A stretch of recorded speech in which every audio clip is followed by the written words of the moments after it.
All right, let's dive deep inside your engine, way past the parts you can see, to uncover a tiny, high-speed movement that engineers are totally obsessed with.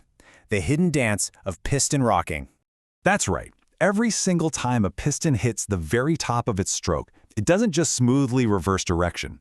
For a split second, it performs this tiny but incredibly violent tilt from one side of the cylinder to the other. And this invisible little action, well, it has some very visible consequences. And this all happens at a critical moment we call top dead center, or TDC. Now, TDC is a total paradox. Think about it. The piston has physically stopped moving up or down. Its vertical speed is 0. But the forces acting on it from inertia and combustion, they are at their absolute maximum. It's the perfect storm for a little bit of instability. So what is really going on in that tiny fraction of a second? Let's break down the physics that actually kick off this hidden dance inside the cylinder. Here it is, the heart of the paradox. You'd think 0 speed means 0 force, right? Well, it's actually the exact opposite, because the piston is going through its most extreme change in direction. From going up to going down, its acceleration is at its peak, and that generates an enormous inertial force, putting the whole assembly under incredible stress. Now, the next key player we need to talk about is a force called side thrust. You see, the connecting rod that links the piston to the crankshaft, it's almost never perfectly vertical. It's usually at an angle.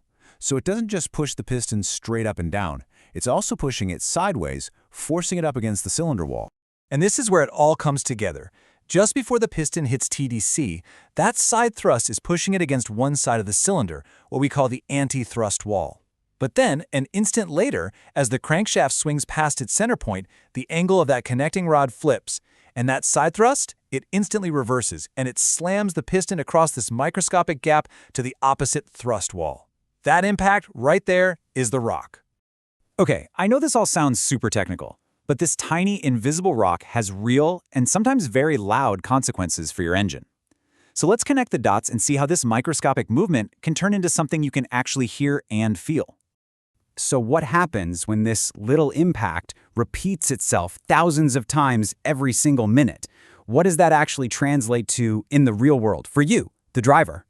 Well, the most obvious symptom is a knocking sound known as piston slap. You've probably heard it most when you start your car on a really cold morning. But the damage goes deeper than just noise. Over millions and millions of these little rocks, it can cause scuff marks on the piston skirts, it can wear the cylinder into a slight oval shape, and it can even lead to more oil consumption as the piston rings start to struggle to get a perfect seal. Now, it's really easy to hear all that and think of piston rock as just a design flaw, but it's not. It's actually an inherent characteristic that engineers have to manage through this really delicate balancing act of design trade-offs. You can see the engineering challenge right here. For instance, you want a piston with short skirts to reduce friction and get more power, but guess what? That makes it less stable and more likely to rock. You want a super lightweight piston for high RPM performance, but that makes it more sensitive to those inertial forces we talked about.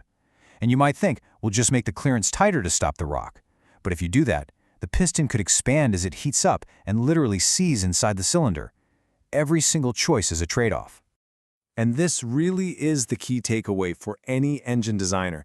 You can't just get rid of piston rocking. The goal isn't to create a perfectly stable piston, it's to design one where that instability is precisely and perfectly controlled.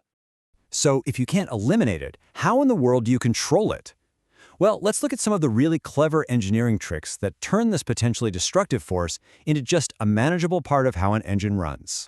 Engineers have this whole cool kit they use to manage the dance. They can do things like offset the wrist pin to change the timing of the rock. They can shape the piston skirts so they aren't perfectly round, a trick called cam grinding. They can apply advanced, low-friction coatings to soften the impact. And of course, they meticulously control the clearance down to the micron. One of the most brilliant solutions, I think, is the offset wrist pin.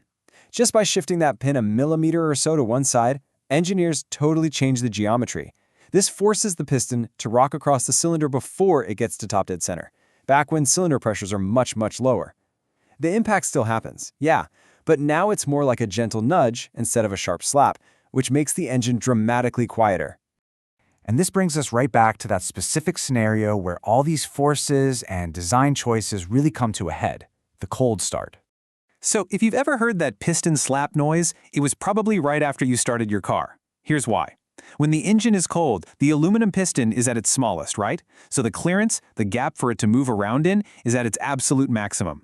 At TDC, those intense force reversals and the rod geometry create this perfect moment where the extra clearance allows the piston to rotate with more force. On top of that, the cold, thick oil isn't great at cushioning the blow. Then, as the engine warms up, the piston expands, that clearance tightens up, and poof, the noise fades away. So when you put this all together, you start to see that what sounds like a simple problem is actually a beautiful example of controlled, high-speed chaos. Just think about the scale of this for a second. This isn't some rare event. It happens in every single cylinder, thousands of times a minute. Over the course of a single drive to work, your engine endures millions of these perfectly choreographed micro-impacts. The fact that it can do this for hundreds of thousands of miles, well, that's just a testament to the incredible precision of modern engineering. And that leaves us with this final thought, which I think is just fantastic. The true measure of a well-built engine isn't the absence of this chaotic dance, it's the perfection of its choreography. A great engine is quiet not because its pistons are static, but because engineers have taught them how to rock in perfect, controlled harmony. Thanks for watching.